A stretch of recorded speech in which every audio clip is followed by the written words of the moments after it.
I'm calm. I've had a little bit of time to calm down, drink my chamomile tea, and to collect my thoughts. And the biggest question that keeps rolling through my mind is why?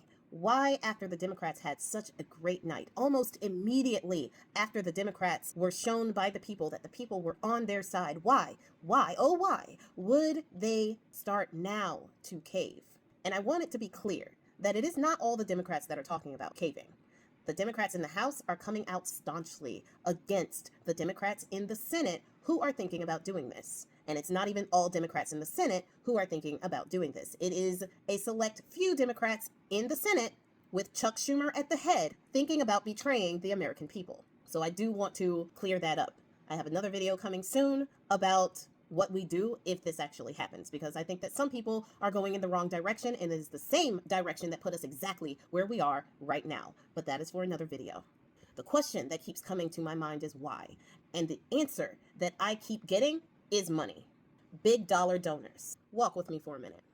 I did a video the other day about SNAP benefits and how the largest demographic, one of the largest demographics on SNAP, are employees of big corporations like Walmart and McDonald's. Walmart and McDonald's have the largest percentage of their employees on SNAP. And when I did that video, I had a couple people message in the comments and me personally saying that Walmart is actually teaching people how to get on SNAP and Medicaid benefits. And Walmart and McDonald's aren't the only companies that have large amounts of their employees on SNAP. Amazon, Dollar Tree, and Dollar General are also high on that list. This allows these massive companies with billions of dollars going to the top to pay their employees poverty wages right below the poverty line so that they qualify for SNAP and Medicaid, essentially being subsidized by the government for paying their people less than a living wage. So in essence, they pay people poverty wages and they give them hours that are less than full time so that they don't have to give them medical benefits as well. But at the same time, they teach them how to get on SNAP benefits and Medicaid benefits. And every month when the employees get those SNAP benefits, they spend those SNAP benefits right there at the store. My husband, 20 years ago, when he was working his first job as a layaway runner, you guys remember layaway? He was working as a layaway runner and would see people who would get their food stamps and spend those food stamps directly at the store, getting their measly 10% discount. Somebody put in the comments if the discount is at least higher than 10% now at Walmart. And this is how it is in every store. And almost every one of these corporations accepts SNAP. Amazon accepts SNAP. Dollar Tree and Dollar General both accept SNAP. Walmart, of course, accepts SNAP. And even McDonald's actually accepts SNAP. So when these employees who are getting paid poverty wages get their SNAP benefits, they spend it at the company that they work at because there is a discount when they do that. So those companies get those dollars back too.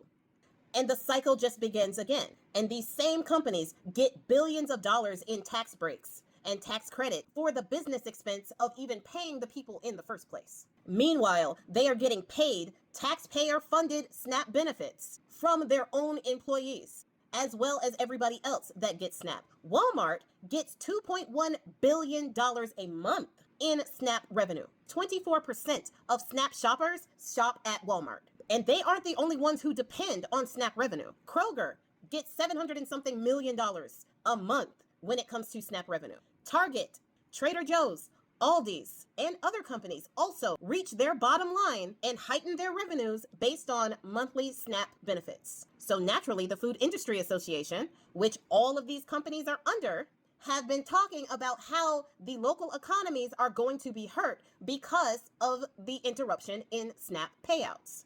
Because $8 to $9 billion a month ain't nothing. And people who get these SNAP benefits are guaranteed to spend them because they need to. So if they're not getting the SNAP benefits, now you're messing with the corporations. So the corporations have started pushing back on the senators because now you're messing with their money. You see why we need to do that blackout between the 25th and the 2nd? And I agree with all the people in my comments saying that you should start now doing that blackout and you should make it last until next year. Because these companies only speak one language. When you start messing with their money, now they start pushing back on the senators. But the thing is, they're not pushing back on the Republicans who have the power, who have the ability to get their butt back in the House and pass a standalone bill for SNAP. They're not pushing back on them. because they have the power to do those tax cuts. They gave them a $5 trillion tax cut. So they're not going to push back on the Republicans who have been so good to them so far.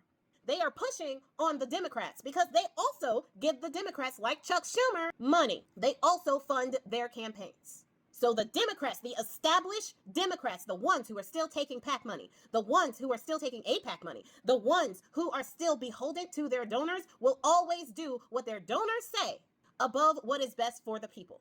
People like Chuck Schumer, establishment Democrat, who take all this money from these corporations, suddenly no longer care about the 50 to 51,000 people who are estimated to be lost without health care.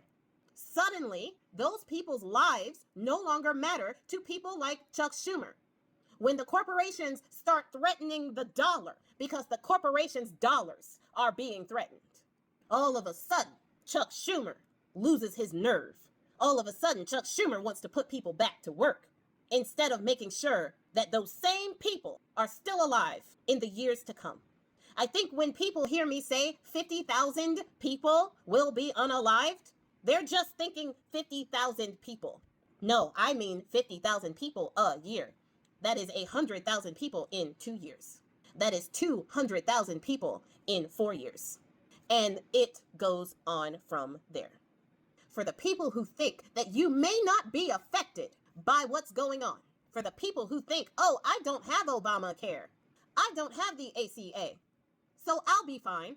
If you think your premiums aren't going up as well, you got another thing coming, because it's all going to go up. Without those ACA subsidies and without Medicaid keeping the prices low, everything is going to go up. You are not safe.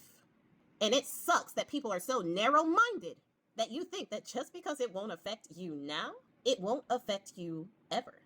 That is narrow-minded and naive for you to think that you are untouchable. Chuck Schumer gets free health care. They all do.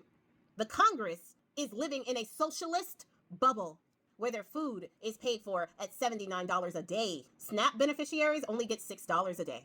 $6 a day.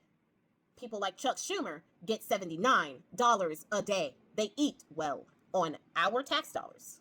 They get free or heavily discounted childcare, and they have been paid throughout this entire shutdown. And the House members haven't worked a day in 2 months, except for people like Jasmine Crockett and AOC that have been traveling around. They've been working. But do you think that the Republicans have been holding town halls? They have not. They're not working. So it is very interesting to me that after such a victory on last Tuesday, the Chuck Schumers of the world are suddenly ready to cave. But when you follow the money, it makes perfect sense. We have got to start voting in progressives. We have got to start voting in people that have our best interest at heart. It needs to be a litmus test now. If they take any type of PAC money from big corporations, they're not going to be for us. When the rubber hits the road, they are not going to be for us. They will never stand against their donors, not even to save our lives. We've got to get money out of politics, and the only way that we can do that is to stop voting for these people who obviously care more about the green than the blood pumping through our hearts.